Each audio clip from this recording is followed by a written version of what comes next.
George Kennan, explorer. George Kennan, February 16, 1845, May 10, 1924, was an American explorer noted for his travels in the Kamchatka and Caucasus regions of the Russian Empire. He was a cousin twice removed of the American diplomat and historian George F. Kennan, both shared a birthday. Early life. George Kennan was born in Norwalk, Ohio, and was keenly interested in travel from an early age. However, family finances made him begin work at the Cleveland and Toledo Railroad Company telegraph office at 12. Career. In 1864, he secured employment with the Russian-American Telegraph Company to survey a route for a proposed overland telegraph line through Siberia and across the Bering Strait.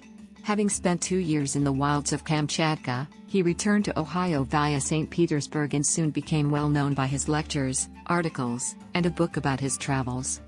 In his book Tent Life in Siberia, Kennan provided ethnographies, histories and descriptions of many native peoples in Siberia that are still important for researchers. They include stories about the Graks, modern spelling, Koryaks, Kamchatka, Idomans, Chukchis, Chukchis, Yukagurs, Chusas, Chuvans, Yakuts, Yakuts, and Gaykouts.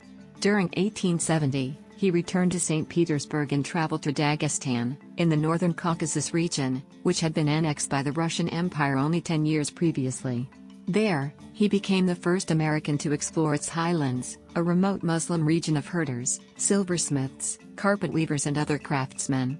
He traveled onward through the northern Caucasus area, stopping in Samashki and Grozny, before returning once more to America in 1871. These travels earned him a reputation as an expert on all matters pertaining to Russia.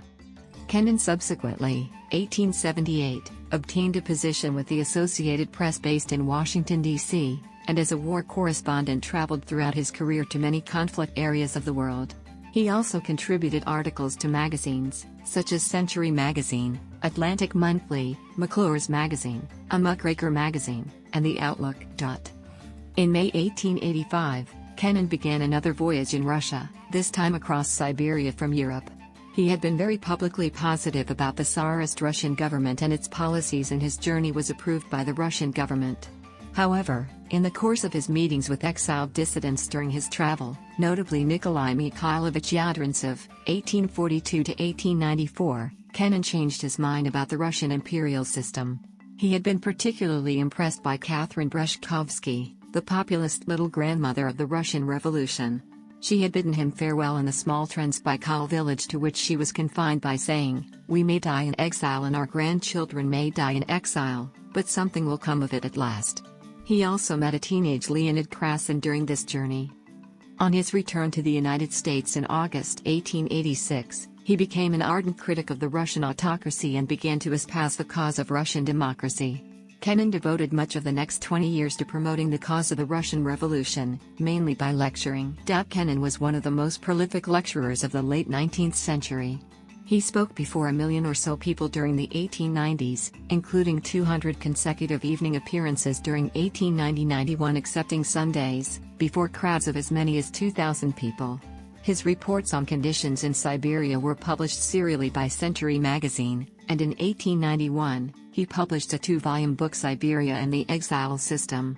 It, with first-hand interviews, data, and drawings by the artist George Albert Frost, had an influential effect on American public opinion. Kennan befriended other émigrés as well, such as Peter Kropotkin and Sergei Kravchinsky.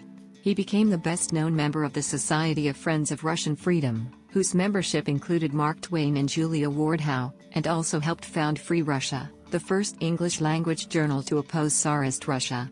In 1901, the Russian government responded by banning him from Russia.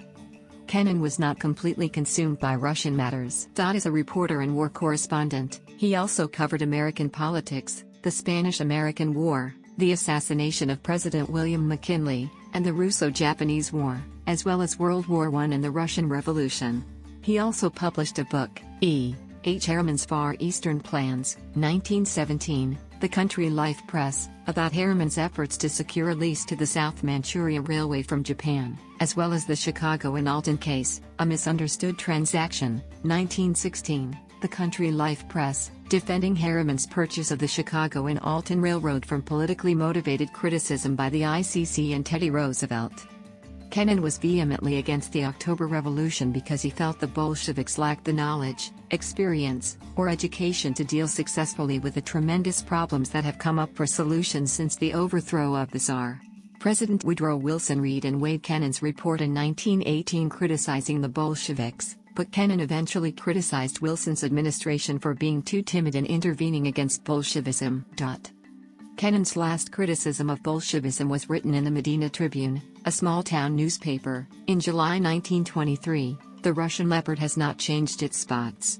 The new Bolshevik constitution leaves all power just where it has been for the last 5 years, in the hands of a small group of self-appointed bureaucrats which the people can neither remove nor control. Death. Kennan died on May 10, 1924 and is buried in Boxwood Cemetery, Medina, Orleans County, New York. Works. Orleans County, New York.